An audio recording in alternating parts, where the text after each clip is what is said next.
Okay. What's going on, YouTube? Today I'm going to be interviewing Gabe Mercer. Gabe owns a soccer academy in Wilmington, North Carolina, and has recently found some great success with this an academy. And we're going to get all into that. So let's just jump right into it, Gabe. Can you give us, a brief explanation of who you are and what do you do? Yeah, so what's up, guys? My name is Gabe Mercer. I played at UNCW, which is a Division I school in North Carolina. And while I was there, I started training kids here and there. Did pretty well with it.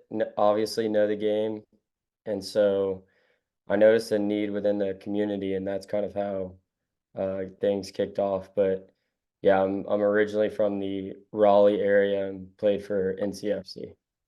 Yep. And me and Gabe actually grew up together as well. We played club for NCFC coming through. Back in the But day. back in the day. And how old are you, Gabe? I am 23. 23 years old, running your Yes, own sir. business. I love it. So why, how and why did you get into the private training space? Yeah, so I did a little bit of coaching in high school actually in the Raleigh area, and I was running privates for a soccer training company. And I really enjoyed it, and I like talked with the owner quite a bit, and he was a really good guy. And so I kind of knew a little bit about the private training business, and he was really a pioneer for it. And so it was kind of an idea that was always in the back of my head.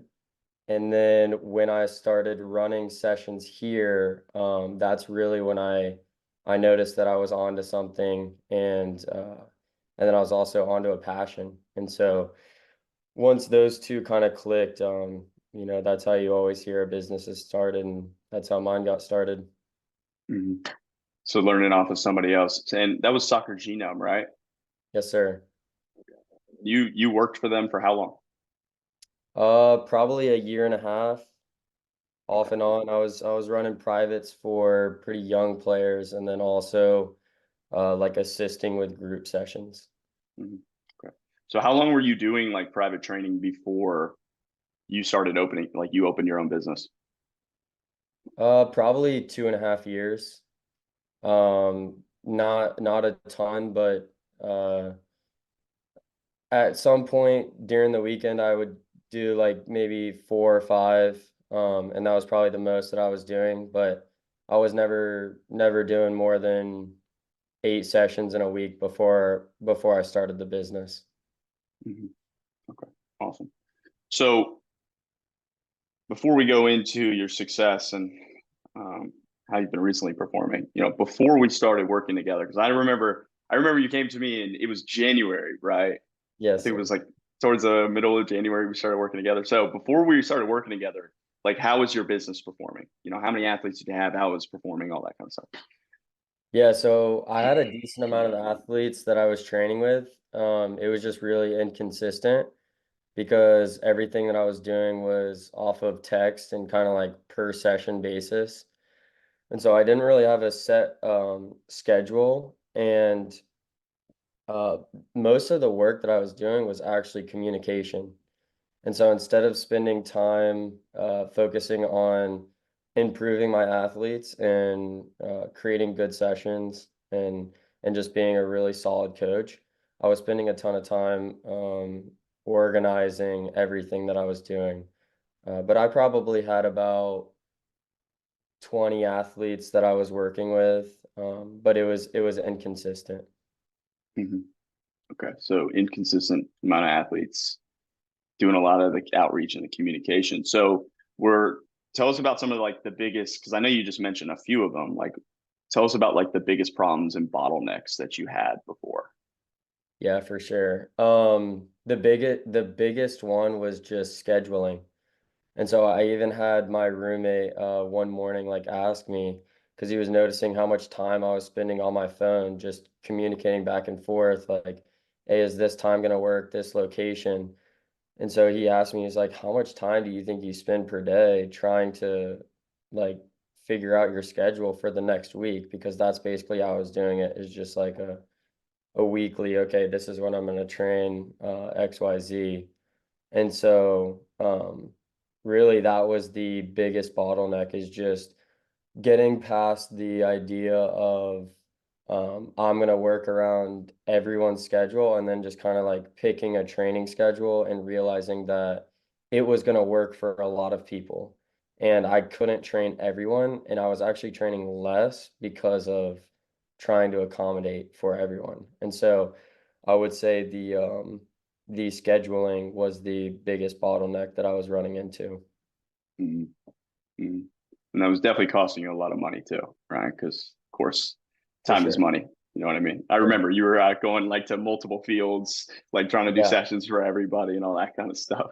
Okay, cool. Yeah. So tell us about how we solved those problems so far, kind of, step by step from, where we started to where we are now.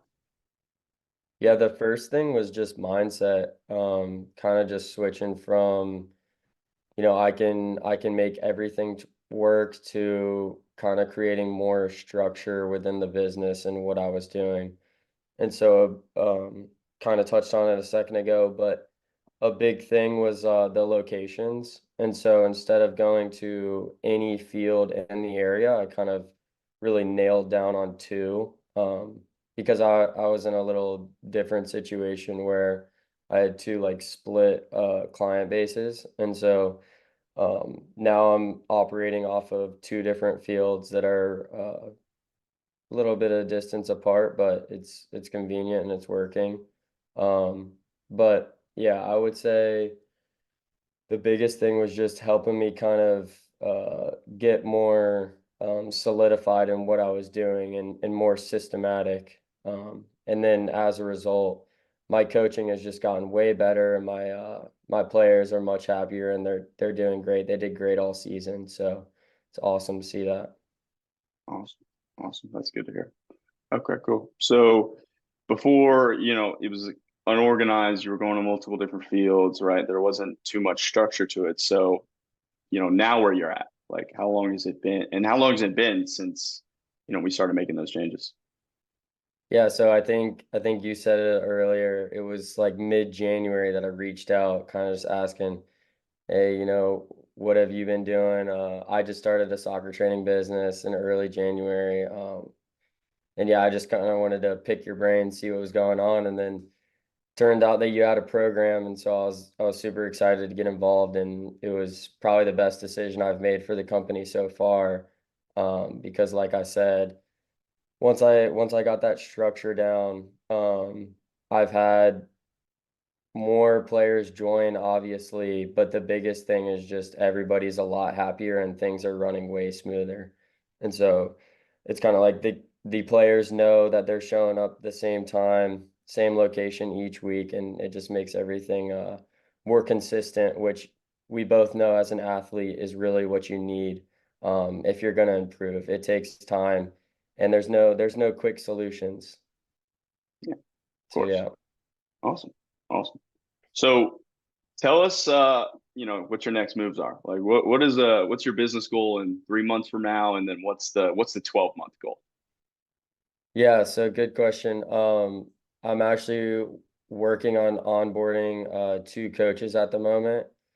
And so really my next milestone is to kind of bring in those two guys and really inspire them with the mission that I have, and see if I can get the same quality of coaching that I deliver over the long term. And so this is a service-based business. And so really you're buying into people. And so when people buy into the company, they know what they're getting out of me. And now I just need employees that reflect that, and coaches that have the same fire that I have. And then once we have a business that can deliver on that, then really the sky's the limit. Yeah. hmm So what about a 12-month goal? Where do you see yourself? And we don't even have to say 12 months, maybe 24 months. Like where do you see yourself 1 to 2 years down the line with this? Yeah, so I would love to be working with 80 to 100 athletes. And I think 2 years might be appropriate, but I'd love to get a location.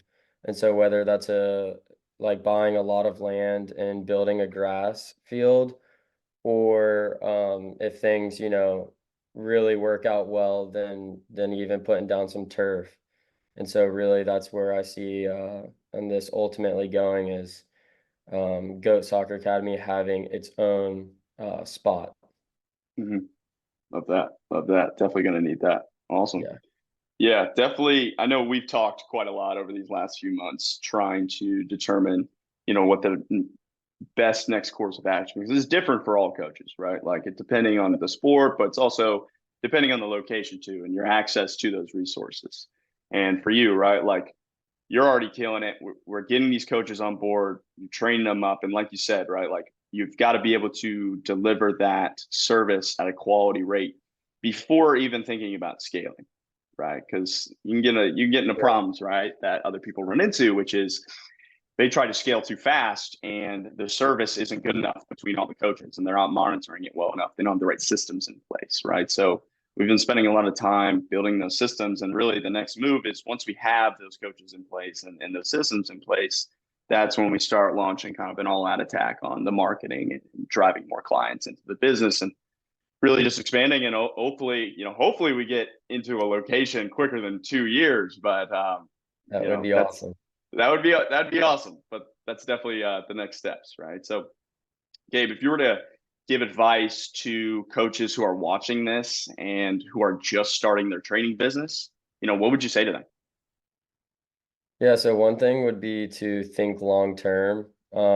So in the beginning, before working with Noah, it felt like every decision I was making was a make or break decision.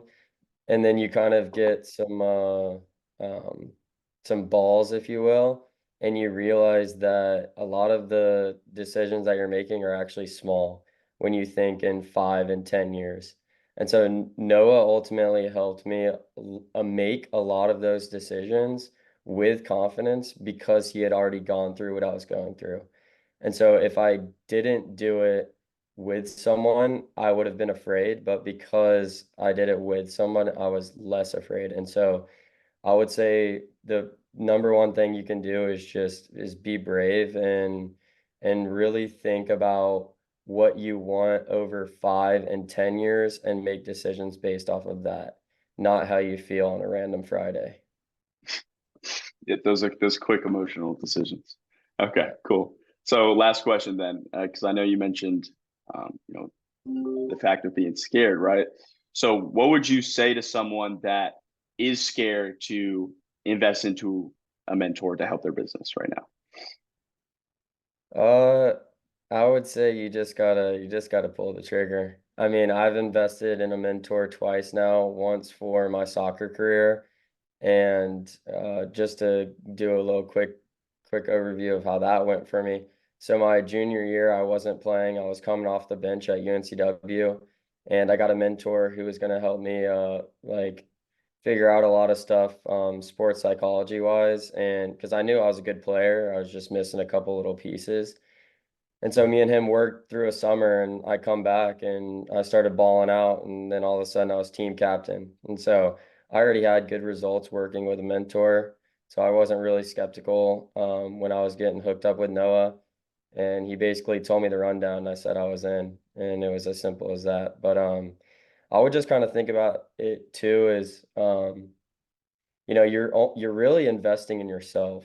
And so yes, you're investing in Noah, but you're investing in the information. And so at the end of the day, you got to go out and apply that information. And so I would say if you believe in yourself, then there's no reason not to get a mentor and work with somebody that knows what they're doing. Awesome. Awesome. That's self belief. I love it. All right, cool, man. So, real quick before we get out of here, Gabe, where can the people check you out? Where's what's the Goat Soccer Academy tags? Let them know where they can find you. Yeah, so we're on Instagram, and that's at Goat Soccer Academy.